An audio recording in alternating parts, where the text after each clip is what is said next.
Maybe y'all have heard this already, but I just thought I would comment on it because it's one of those things that just, I don't know, it it it it's so obvious. It's so obvious.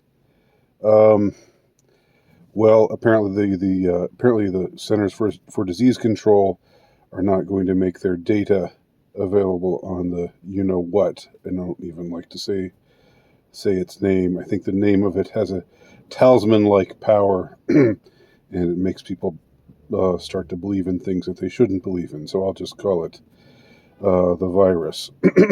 um, they're not going to make that information available to the public. Why not? Well, you can read the accompanying article below, but the essential reason is they think that the data is going to be manipulated by conspiracy theorists, and they don't want to see that happen. So it's good. In other words, it's dangerous. It's dangerous to put the truth out there before people's eyes. Because if you put the truth out there before people's eyes, then people are going to misinterpret it and they'll get manipulated into believing certain things about it. And we don't want them to. We just as soon keep our precious data away from those pesky ignoramuses. This is very weak. This is extremely, extremely weak. And what it displays to me is that the data contains a lot of things that they don't want people to know about.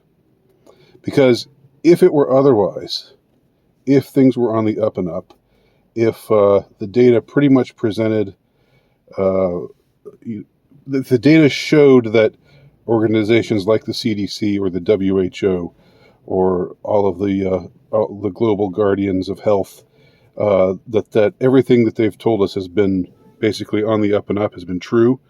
If that were the case, they would have no problem putting the data out there. They'd put it right out there. And if somebody tried to misinterpret, if somebody tried to say, see, this means something different than what it really means, then they could get actual fact checkers.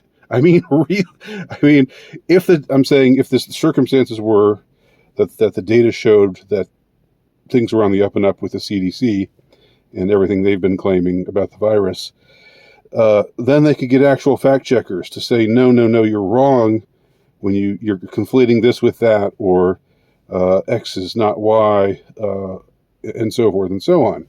What would they have to fear if the truth were on their side? Why would they have any